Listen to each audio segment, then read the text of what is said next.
Muchas veces en las familias puede haber algún pariente que tenga algún tipo de enfermedad, como el COVID, el cáncer o algún otro tipo de enfermedad. Y está en tal nivel esta enfermedad que pierde su capacidad de autocuidado, de valerse por sí mismo, y más bien necesita la ayuda, la asistencia de una persona más. En algunos casos no son recibidos en los hospitales debido pues a la demanda, debido también en otros casos por un tema económico o distinto. Y más bien, a solución de esto, la familia opta por tenerlo en su casa. Pero dentro de la casa no recibe los cuidados de una persona que se ha preparado, se ha formado, se ha especializado en enfermería y más bien lo recibe por justamente alguien de su entorno, alguien que tiene un vínculo emocional con la persona, con el paciente, con el enfermo. Esta persona, que es el que brinda esos cuidados, se le llama los cuidadores primarios informales. Estos cuidadores, debido a esta asistencia, a esta actividad que realizan, terminan desarrollando un síndrome, como lo vamos a ver a continuación. Este síndrome afecta de manera directa al cuidador a nivel psicológico, a nivel económico e incluso puede generar que desarrolle algún otro tipo de, algún otro tipo de enfermedad. El día de hoy, aquí, desde las instalaciones de Hablando Oportunamente, desde mi consultorio, el síndrome de carga.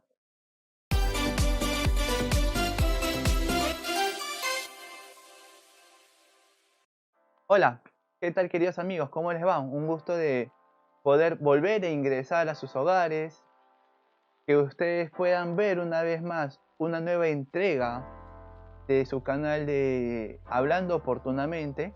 Mi nombre es Diego Águedo. El día de hoy tengo un tema para desarrollar que ya me lo han estado pidiendo diferentes personas por medio de las redes sociales, por medio del Instagram o del Facebook, incluso me han estado escribiendo en algunos casos y me han estado solicitando este tema que el día de hoy lo vengo a desarrollar, que es justamente el síndrome de carga. Pero antes de empezar a desarrollarlo, quiero explicar un poco el contexto de en qué momento se puede generar el síndrome de carga. En estos momentos que estamos realizando este video o que usted lo está viendo desde su celular, desde su laptop o en su televisión, en el dispositivo que se encuentre, también hay una familia que dentro de sus integrantes puede tener a un paciente con algún tipo de enfermedad. Esta enfermedad que tiene este paciente lo ha llevado a que no se pueda valer, mejor dicho, por sí mismo. No puede hacerse sus propios autocuidados, no puede valerse por sí mismo para realizar actividades sencillas como la alimentación o el aseo personal, sino que necesita de una persona más para que lo pueda asistir. Y este familiar o este paciente no se encuentra en un hospital, no se encuentra en una clínica debido de repente a temas económicos o quizás también por una decisión familiar debido a la coyuntura actual, y más bien optan o prefieren que esté en su casa. Además, la persona no recibe los cuidados de alguien que se haya preparado, que se haya formado, que haya estudiado, que tenga entrenamiento en enfermería, sino que lo realiza una persona que es justamente un familiar, alguien de su círculo cercano, alguien muchas veces que vive en la misma casa o en el mismo hogar, o que va y se instala en la casa para realizar el cuidado de este familiar, de este paciente. La persona que realiza esos cuidados son denominados los cuidadores primarios informales. Cuidador primario informal. ¿Por qué es informal? Porque no hay una retribución, lógicamente, debido a que es un familiar, es alguien cercano, alguien con quien hay un vínculo. También es primario porque no tiene los conocimientos necesarios para realizar la labor de enfermero, de enfermera, sino que lo hace con las nociones y los conocimientos básicos o limitados que pueda tener la persona para realizar esa actividad. Ofrece sus servicios, ofrece su voluntad para poder realizar esta actividad o que lo proponen. Esta persona, el cuidador primario informal, puede desarrollar lo que se denomina el síndrome de carga. A continuación ya lo vamos a empezar a explicar de qué se trata. Muy bien, el cuidador primario informal, es decir, la persona que realiza estos cuidados a este familiar, muchas veces realiza estos cuidados, como se los comentaba, de manera gratuita. Y más bien su motivación para realizar estos cuidados es porque tiene un vínculo emocional con la otra persona, con el otro familiar que se encuentra enfermo, que es un paciente. Entonces él se ofrece para realizar estos cuidados y no hay una retribución económica. Además, esta persona no tiene una preparación, una formación, un entrenamiento en enfermería, sino que lo realiza con los conocimientos básicos o limitados que este sujeto puede tener dentro de su buena voluntad de poder realizar esta asistencia. Y además también, en muchas ocasiones, esta persona es la encargada de, por el otro familiar, por el paciente, es la encargada de tomar algunas decisiones. Cuánta comida va a ingerir, qué es lo que mejor le conviene, qué es lo mejor que le puede favorecer en este momento. Es decir, tiene esta potestad de tomar la decisión sobre la otra persona. Es por ello que se le denomina cuidador primario informal. El síndrome de carga, la persona que realiza estos cuidados primarios informales pueden desarrollar el síndrome de carga. Y el síndrome de carga muchas veces está asociado al estrés, a la ansiedad. Está asociado al estrés, la ansiedad, el consumo de sustancias, el descuido de su propio autocuidado, el descuido de las relaciones con las demás personas, con sus relaciones interpersonales, por ejemplo, y también la claudicación familiar. Es decir, que en muchos hogares solamente una persona es la que se encarga del cuidado de este otro familiar, y cuando hay puede haber más de una opción, los demás como que se tratan de mantener al margen debido a que ya hay una persona. Entonces a eso me refiero con la claudicación familiar. Este síndrome de carga comprende dos aspectos que va a afectar de manera directa al cuidador primario informal, que vendría a ser la dimensión objetiva y la dimensión subjetiva.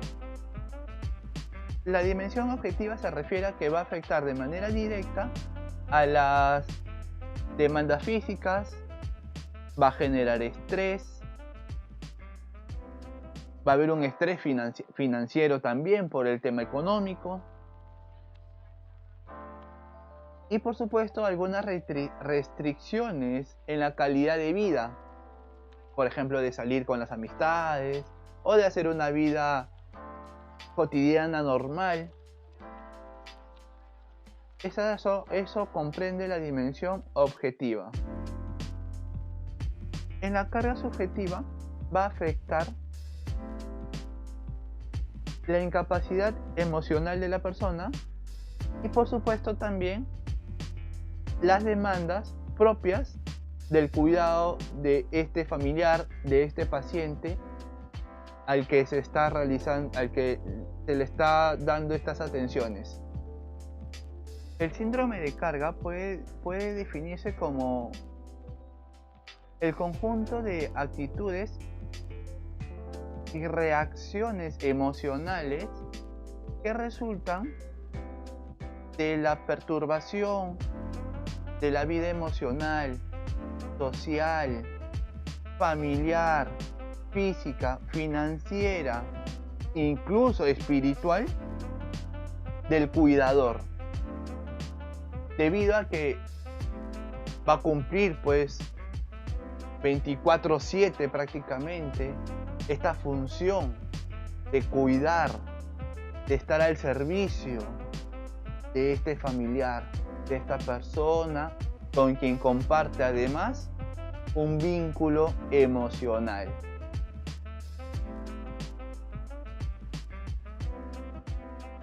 En cuanto a los problemas sociales, el cuidador va a dejar de hacer algunas actividades que eran de repente cotidianas para él. Por ejemplo, la falta de tiempo para hacer algunas actividades cotidianas o sencillas que eran parte de su vida realizar, respecto al impacto emocional que puede empezar a sentir o a generarse dentro del cuidador primario informal. Podemos encontrar como lo más usual como la depresión, la ansiedad, la desesperanza, el miedo, la angustia,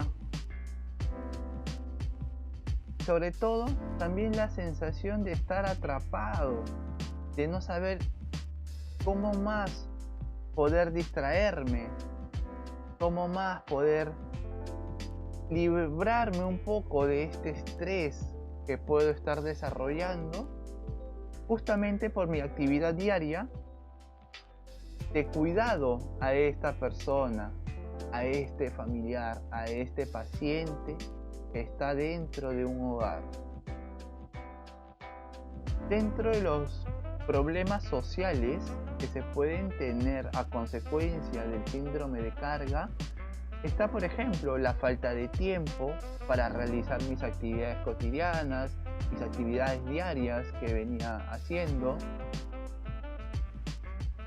el aislamiento, porque de repente estoy en un hogar, en una casa, y como les comenté, están 24/7 y prácticamente no se despegan o no quieren despegarse y descuidarse en lo más mínimo de este pariente, de este familiar que se encuentra enfermo en el hogar.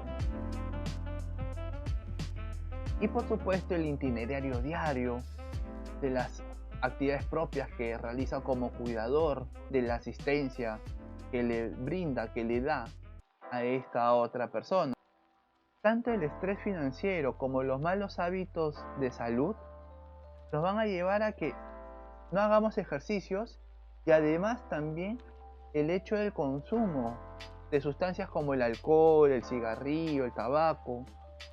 Y esto no nos va a ayudar debido a que estamos pasando por diferentes estados de estrés, de ansiedad, financieros, de aislamiento, y más bien el entrar en este mal hábito nos va a perjudicar mucho más, o les va a perjudicar mucho más a estos cuidadores primarios, y se van a ver mucho más inmersos en este síndrome de carga.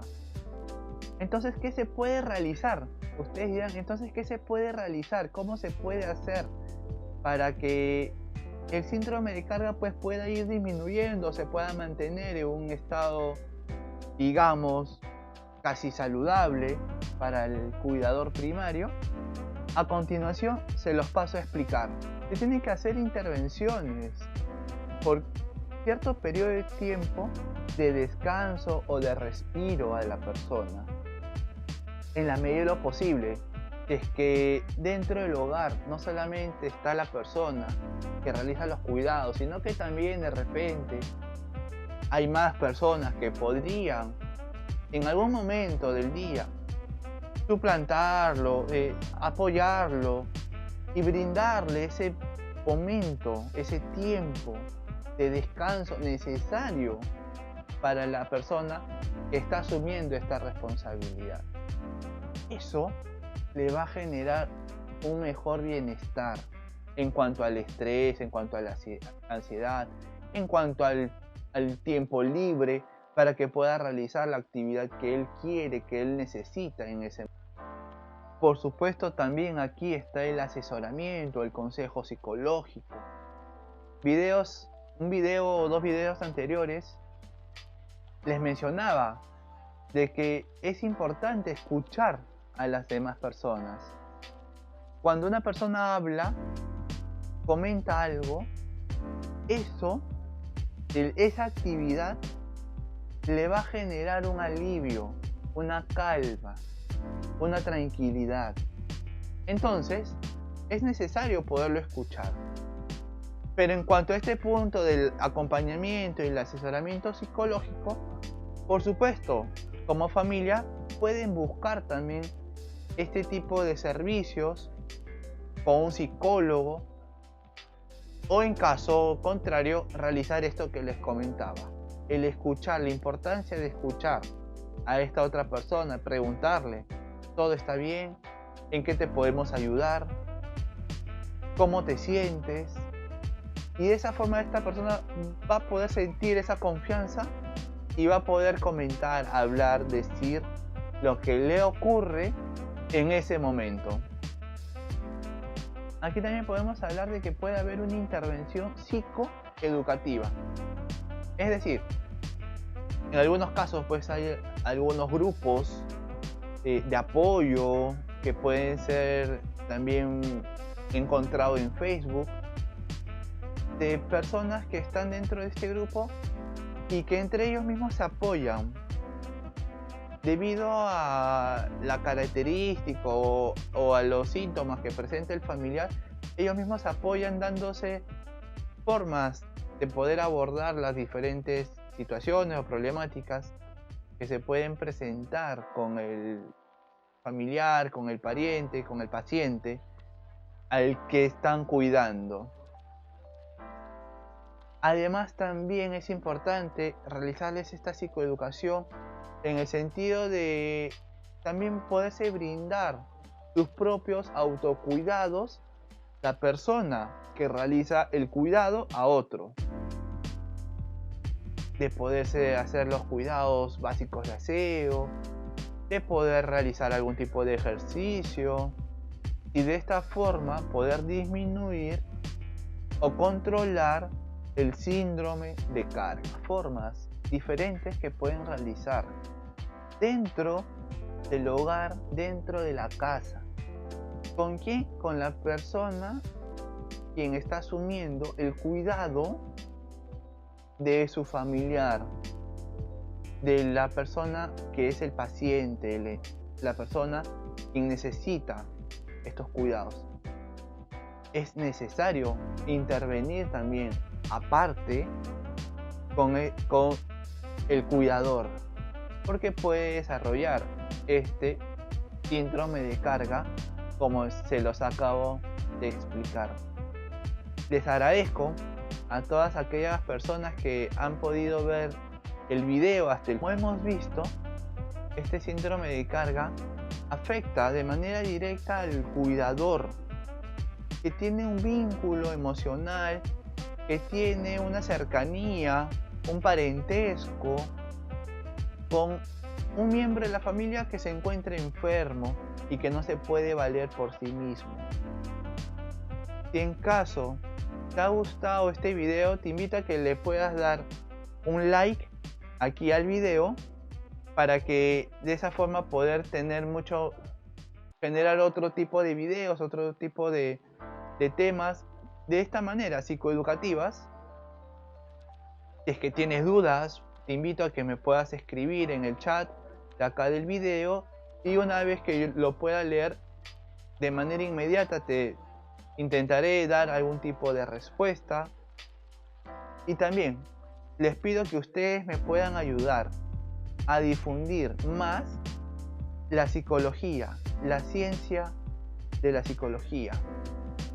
¿De qué manera? Pues compartiendo este video, enviándole el enlace de repente a algún familiar que tú consideres que es necesario que pueda escuchar este tema, o alguno de los temas que ya he desarrollado con anticipación. Muchísimas gracias a todos los que se han quedado hasta el final. Nos vemos hasta la próxima. Chau, chau.